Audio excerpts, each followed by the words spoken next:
Algo está terrivelmente ruim para Putin em São Petersburgo. Um dos navios mais modernos da Rússia afundou nos estaleiros de São Petersburgo. Nenhuma bala inimiga o atingiu, nenhum míssil foi disparado em seu próprio porto. A razão por trás deste trágico desastre é chocante. Isso não foi um simples acidente, mas uma revolta silenciosa de centenas de trabalhadores do estaleiro que não foram pagos. Para entender a anatomia desse desastre, precisamos ir cerca de 700 quilômetros a sudeste dos estaleiros de São Petersburgo. Tudo começou com uma crise profunda que teve início na fábrica de construção naval de Yaroslavl, na Rússia, e que o Kremlin tentou varrer para debaixo do tapete. Esta não é uma fábrica de construção naval comum. É o berço da Marinha Russa, dos guardas de fronteira do FSB e de embarcações logísticas críticas. Não monta apenas placas de metal para a Marinha Russa. Também produz navios de desembarque, barcos de patrulha de fronteira e embarcações de apoio estratégico, que formam a espinha dorsal das frotas do Báltico e do Pacífico. No entanto, em novembro de 2025, esta instalação estratégica parecia mais uma cidade fantasma do que um centro de produção. Blogs de defesa e relatórios locais vazados confirmam que os 850 trabalhadores qualificados da fábrica não receberam um único rublo em salários por quase 2 meses. Em meio à propaganda de vitória do Ministério da Defesa russo, os soldadores, engenheiros e técnicos que construíram esses navios foram deixados à míngua. 850 funcionários especializados foram colocados em licença obrigatória, paralisando as linhas de produção. Muitas oficinas foram fechadas devido a uma disputa salarial entre os trabalhadores do estaleiro. Enquanto isso, alguns trabalhadores estão considerando deixar a fábrica por completo. Relatos indicam que a fábrica está tendo dificuldades para pagar suas contas de eletricidade e aquecimento. Os fornecedores interromperam a entrega de peças e a produção parou efetivamente. Uma onda de pânico psicológico está se espalhando entre os trabalhadores. Na verdade, os problemas começaram muito antes desses relatos. A fábrica de construção naval de Yaroslavl, sujeita a restrições internacionais, vinha enfrentando problemas há meses. Por meses, havia rumores no gigantesco estaleiro, sussurros de demissões. Todos eram prenúncios da catastrófica crise em São Petersburgo. Esta crise financeira se transformou em uma reação em cadeia mortal no local. O rebocador Capitão Usachov estava esperando no cais do estaleiro Báltico em São Petersburgo para o acabamento final. Quando o navio foi trazido de Yaroslavl para São Petersburgo pelo rio, ele estava, na verdade, inacabado. No entanto, há um detalhe crítico. Funcionários do estaleiro Báltico confirmaram que o trabalho no navio foi realizado por equipes da própria fábrica de construção naval de Yaroslavl. Equipes especializadas estavam trabalhando na instalação da ilha Kanersky em São Petersburgo. Foi neste exato ponto que o incidente se transformou em um desastre colossal. De acordo com informações vazadas por um trabalhador e confirmadas pelo UK Defense Journal, o colapso do moral no estaleiro havia destruído completamente os processos de controle de qualidade. Testes críticos de estanqueidade não foram realizados ou foram executados de forma superficial por pessoal que estava sem pagamento, desmotivado e talvez até inclinado à sabotagem. Considere os trabalhadores do estaleiro que não foram pagos por cerca de 2 meses. Agora imagine esta cena.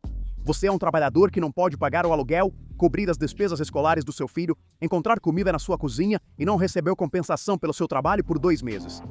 Este trabalhador é forçado a trabalhar em uma maravilha de engenharia complexa e perigosa no frio congelante de São Petersburgo.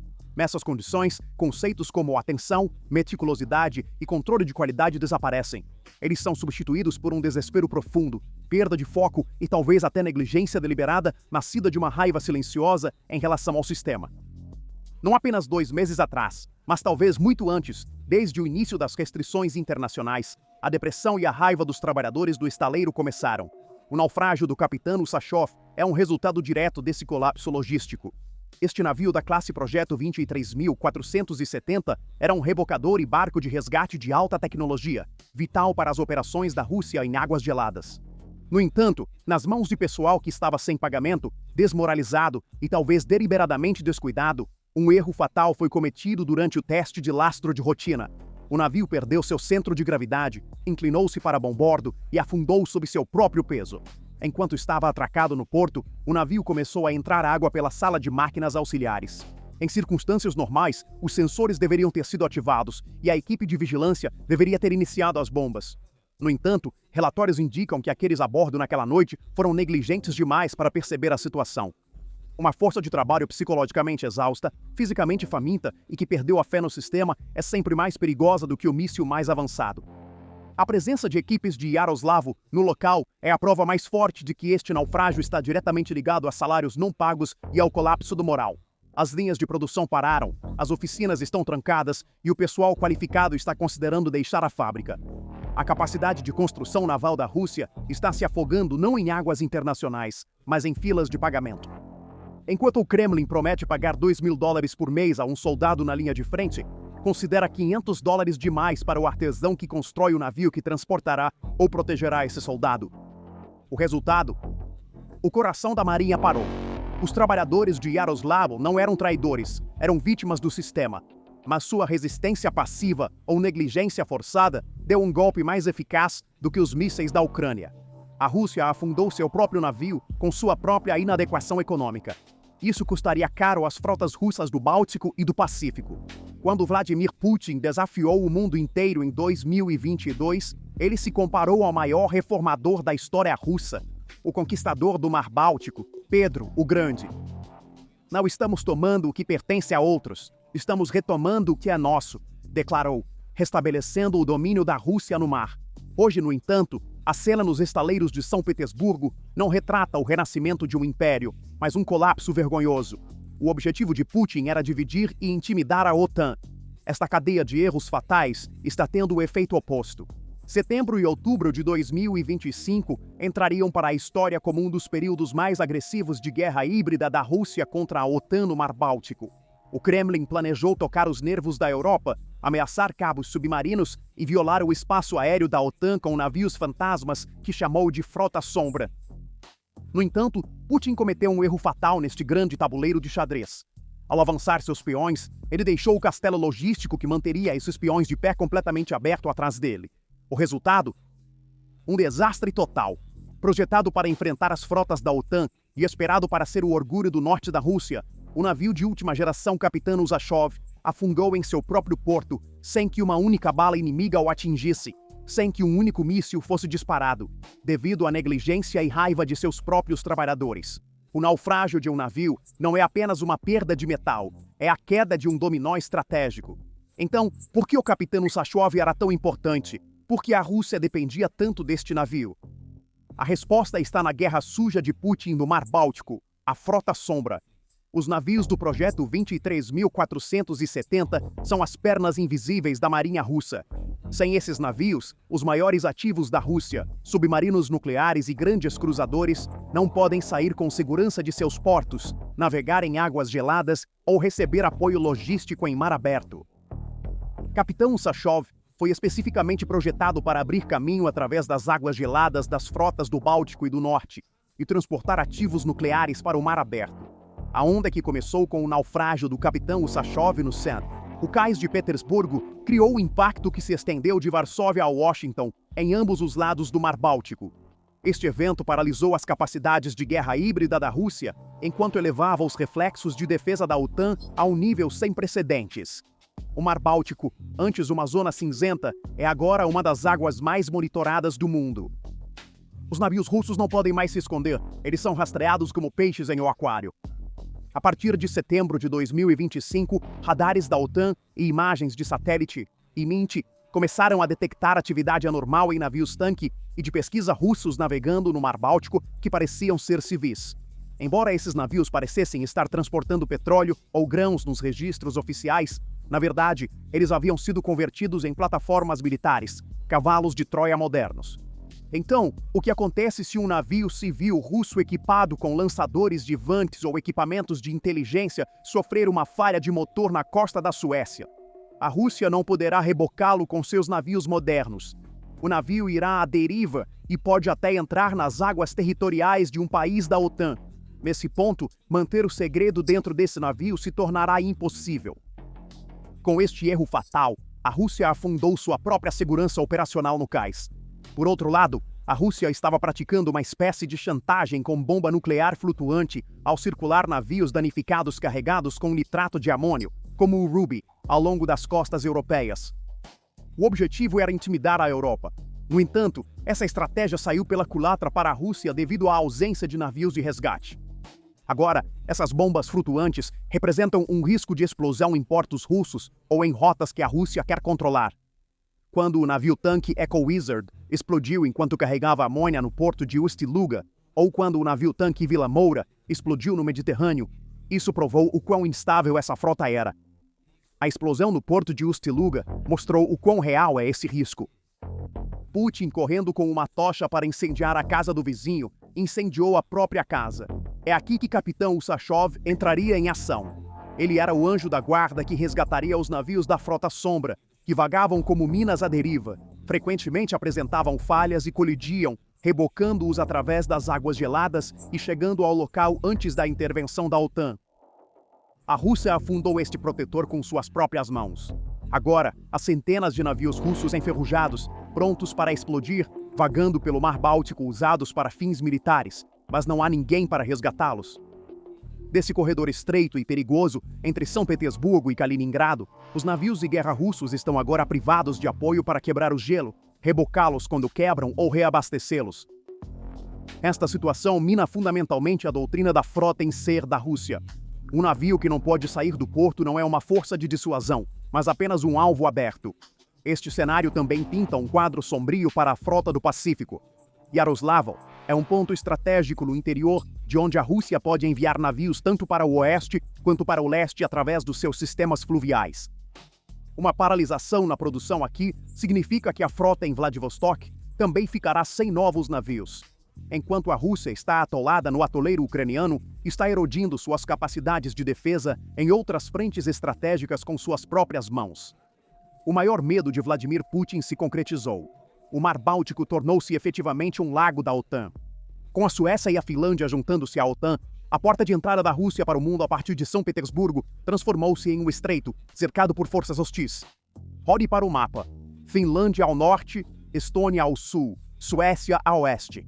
A Marinha Russa deve passar por um corredor da morte, cada metro do qual é monitorado por sensores, mísseis e submarinos da OTAN para viajar de São Petersburgo para Kaliningrado. É aqui que a ironia começa. Putin pretendia afastar a OTAN de suas fronteiras ao invadir a Ucrânia, mas qual foi o resultado? Ele adicionou 1.300 quilômetros a mais de linha da OTAN à sua fronteira e perdeu para sempre sua dominância no Mar Báltico. O colapso do estaleiro de Yaroslavl é o reflexo econômico dessa armadilha geopolítica. A Rússia está travando uma guerra de recursos tão grande em terra que devorou a base industrial necessária para manter sua presença no mar. Putin roubou bilhões de dólares de estaleiros que teriam protegido a presença estratégica da Rússia no Báltico para comprar uma aldeia na Ucrânia. Esta é uma armadilha geoeconômica. As sanções ocidentais e a economia de guerra forçaram a Rússia a fazer uma escolha: produzir tanques ou navios. Putin escolheu tanques, e essa escolha enterrou a pretensão da Rússia de ser uma superpotência naval. Neste momento, a equação no Báltico é muito simples. A marinha moderna, integrada e bem financiada da OTAN, enfrenta navios russos que são construídos por trabalhadores não pagos, afundam no porto e têm peças faltando. Qual é o maior problema enfrentado pela marinha russa? Seus navios estão constantemente quebrando. Lembre-se, o único porta-aviões da Rússia, o admiral Kuznetsov, sempre navegava com uma frota de rebocadores a reboque, porque todos sabiam que seus motores poderiam falhar a qualquer momento. O capitão Usachov foi construído precisamente para manter esta frota debilitada à tona. Agora, o próprio Salvador precisa de resgate. A crise de pagamento no estaleiro de Yaroslavl não apenas afundou o navio, mas também se espalhou como um vírus mortal por toda a cadeia de suprimentos de construção naval da Rússia. O estaleiro trabalha com centenas de subcontratados, peças de motor, eletrônicos, aços especiais. Quando Yaroslavl não conseguiu pagar, esses subcontratados também não conseguiram receber seu dinheiro. É exatamente isso que está acontecendo agora, uma trombose logística. Os fornecedores pararam de enviar peças para Yaroslavl porque não conseguem receber o pagamento. Esta situação paralisou não apenas o capitão Usachov, mas também outros projetos estratégicos em construção no estaleiro. Esses barcos eram vitais para proteger as águas ao redor da Crimeia e patrulhar contra embarcações navais não tripuladas da Ucrânia. Porque Yaroslavl parou, a defesa naval da Crimeia está enfraquecendo. Uma crise contábil em São Petersburgo está se transformando em uma lacuna de segurança no Mar Negro. Este é o efeito borboleta da guerra. Este incidente prova que o mecanismo de controle de qualidade na produção militar russa colapsou completamente. Um trabalhador que não é pago não apenas desacelera seu trabalho, ele o faz mal. O naufrágio do capitão Usahov é a prova mais visível deste sabotagem silenciosa na indústria russa. Agora, os generais russos devem enfrentar esta terrível questão. Os outros navios, tanques ou mísseis que recebemos foram produzidos da mesma forma? Será que o trabalhador que apertou aqueles parafusos também estava com fome? Será que o engenheiro que montou aquele míssil também estava irritado com o Estado? Essa dúvida é um câncer para um exército. Um soldado que não confia na sua própria arma não pode lutar. A fome em Yaroslav plantou as sementes da insegurança tecnológica dentro do exército russo. O naufrágio de um navio é uma perda de metal, mas a perda de confiança de um exército em sua própria indústria é uma derrota total. A consequência mais mortal e de longo prazo da crise no estaleiro de Yaroslav não é o naufrágio de navios, mas a partida das pessoas. A construção naval é uma arte que requer alta especialização. Um soldador ou engenheiro naval não é treinado da noite para o dia. As partidas relatadas pela Ekonomitsna Pravda mostram que a Rússia está perdendo seu capital humano estratégico. Para onde estão indo esses especialistas que não estão recebendo seus salários? Eles estão deixando o setor, tornando-se motoristas de táxi ou fugindo para o exterior, se puderem. Esta fuga de cérebros está hipotecando o futuro da indústria de defesa russa. Se a Rússia não consegue lançar um rebocador hoje, como modernizará seus submarinos nucleares amanhã? Com que conhecimento de engenharia? Com que motivação? A Rússia está derretendo o enorme legado técnico herdado da União Soviética em crises salariais de 2 meses. Isso é suicídio militar. Enquanto tenta parar o exército ucraniano, o Kremlin interrompeu sua própria linha de produção. E quando o império não consegue mais sequer flutuar seus próprios navios, a queda do império é apenas uma questão de tempo. Junto com aquele navio, os sonhos de superpotência de Putin também foram afundados nas águas frias do Báltico. O próximo a afundar não é apenas um rebocador, mas a própria capacidade do Kremlin de travar guerra. Então, o que você acha disso? Por favor, compartilhe seus pensamentos nos comentários. Para ficar atualizado sobre novos vídeos, por favor, inscreva-se no nosso canal e não se esqueça de ativar as notificações. Obrigado por nos escolher. Obrigado por nos escolher. Obrigado por nos escolher.